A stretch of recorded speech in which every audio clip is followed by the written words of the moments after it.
Anak saya itu dari kecil belum bisa jalan.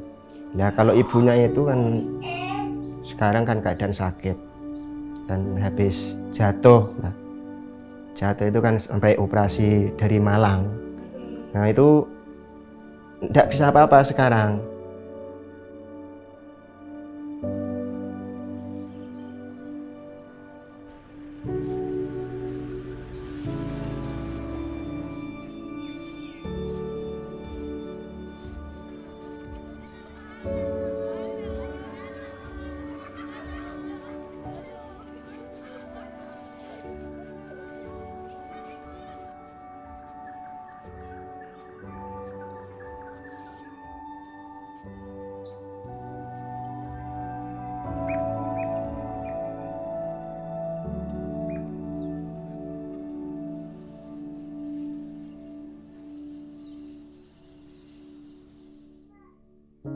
Abdul Rohim sejatinya adalah sosok yang tangguh. Warga desa Pringapus, Kabupaten Trenggalek, Jawa Timur ini seorang diri merawat putrinya, Nafiatul Rohmah, yang berkebutuhan khusus, dan istrinya Siti Nurjana yang lumpuh. Pria berusia 47 tahun ini hanya mengandalkan penghasilan sebagai tukang kayu paruh waktu. Tinggal di dataran tinggi perdesaan membuatnya sulit mengakses bantuan sosial. Beruntung, ada layanan yang dilakukan pemerintah desa untuk memfasilitasi warga miskin dan rentan miskin seperti Abdul Rohim. Layanan itu lazim dikenal dengan sebutan Pusat Kesejahteraan Sosial Sistem Layanan dan Rujukan Terpadu atau Puskesos SLRT.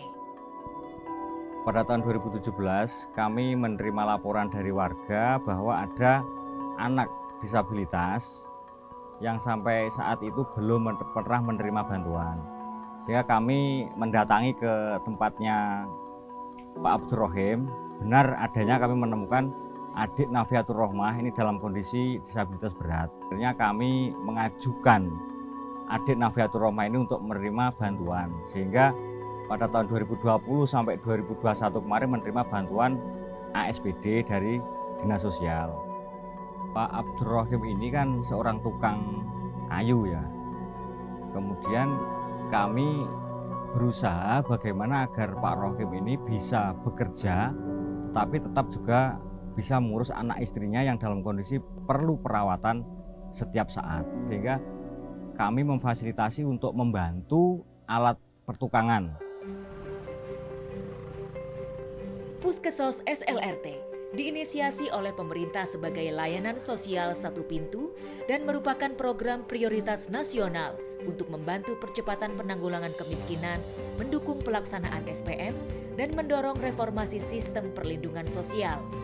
Sebetulnya Puskesos ini saat ini kalau secara fungsi dia sifatnya adalah menerima laporan dari masyarakat yang dia miskin tapi belum masuk di TKS dan juga belum mendapatkan bantuan apapun. Atau bisa jadi dia sudah masuk di DTKS tapi belum mendapat bantuan apapun. Di SLRT itu ada front office yang tugasnya adalah menerima laporan itu, ada juga yang back office. Nah, nanti dari back office ini setelah ada ini dipilah sesuai dengan pengajuannya, back office ini yang akan ngelingkan ke OPD. Kalau misalnya butuh biaya pengobatan, berarti kita ngelinknya harus ke rumah sakit atau dinas kesehatan dan juga ke Basnas. Hingga akhir 2021, lebih dari 8.000 Puskesos SLRT desa atau kelurahan di 150 kabupaten kota telah berhasil menangani 87% keluhan atau pengaduan yang disampaikan masyarakat. Di tingkat kabupaten kota, Puskesos SLRT tumbuh dari 50 pada tahun 2016 menjadi 430 pada tahun 2021. Sedangkan di tingkat desa atau kelurahan tumbuh dari 860 menjadi lebih dari 8.000 Puskesos. Di Kabupaten Trenggalek ini sudah sinkron ketika mau melaksanakan program-program terkait dengan pengentasan kemiskinan. Mereka sudah minta data ke kita, data DTKS sebagai dasar untuk sasaran bagi program-program mereka yang terkait dengan penanggulangan kemiskinan. Ketika masyarakat yang dilaporkan Puskesos itu belum memiliki KTPL, meskipun dia sudah punya kartu keluarga, dan yang bersangkutan tidak bisa bergeser dari tempat tinggalnya, maka dari Dukcapil memiliki tim jemput bola. Jadi medan di Trenggalek ini kan bergunung-gunung ya. Kadang-kadang kita mendengar di sana ada orang X misalkan ya, ada orang yang perlu dibantu. Iya kah?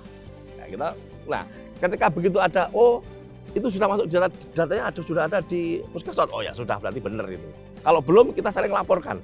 Bu atau Pak yang kebetulan di sana, ini data ini belum masuk. Ayo kita collect bareng-bareng, kita data bareng-bareng, dan itu kita gunakan bersama. Dalam isolasi mandiri, tugas kita di Dinas Kesehatan adalah memberikan pengobatan, kemudian edukasi. Sementara untuk Puskesos atau Gerta itu adalah mencukupi kebutuhan sehari-hari yang isoman tersebut. Kami merespon dengan positif, dengan baik terkait dengan comment center dari Kementerian Sosial. Karena ini tidak bisa dipisahkan dengan Puskesos. Ya biasanya kami banyak menemukan ya, yang pertama berkaitan dengan jaminan kesehatan yang pertama. Atau biasa mereka memerlukan jaminan kesehatan yang pertama itu. Banyak lansia, terus kemudian difabel yang belum memiliki jaminan kesehatan. Kalau bantuan Puskesos itu ya, alhamdulillah sangat sayangi. Gara-gara bantuan itu ya dari rumah sakit pulang itu kan yang nanggung Puskesos. Dan bantuan ya sembako, dana, ya saya alhamdulillah, sangat alhamdulillah.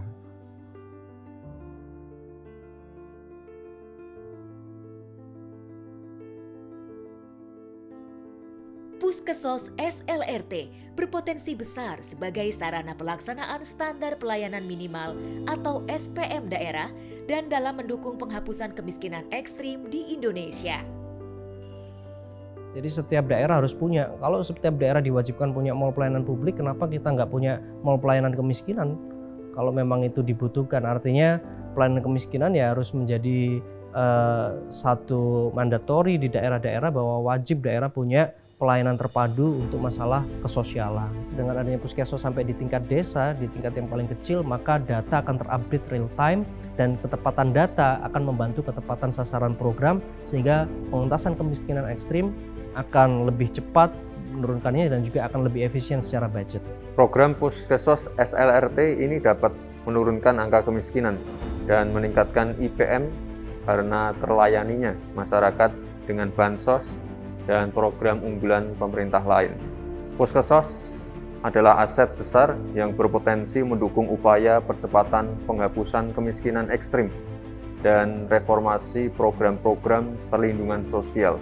Saya berkomitmen untuk terus meningkatkan peran dan fungsi Puskesos SLRT di Kota Surakarta, mendukung dalam penganggaran serta meningkatkan kapasitas SDM untuk menghadapi tantangan ke depan yang semakin kompleks. Kementerian Sosial memiliki potensi untuk mengawal, karena itu adalah bagian daripada layanan kepada masyarakat, dan saat ini juga Kementerian Sosial sudah membangun comment center, dan secara teknis itu bisa kita sinergikan sebagai satu bagian yang maksimal untuk memberikan layanan kepada masyarakat. Itu adalah bagian daripada yang tidak terpisahkan. Nah, oleh karena itu, ya keberlanjutan Puskesos secara prinsip harus didukung oleh semua unsur, baik itu pemerintah pusat maupun pemerintah daerah. Puskesos akan menjadi penggerak reformasi sistem perlindungan sosial dan percepatan penanggulangan kemiskinan ekstrim. Itu adalah tujuan yang mulia bagi Puskesos, karena secara detail masyarakat sudah bisa merasakan langsung tentang keberadaan Puskesos dan manfaat Puskesos bagi kontribusi pemerintah daerah dalam memotret kondisi aktual yang terjadi di masyarakat. Komitmen, sinergi, koordinasi multi pihak adalah kunci keberlanjutan Puskesos SLRT.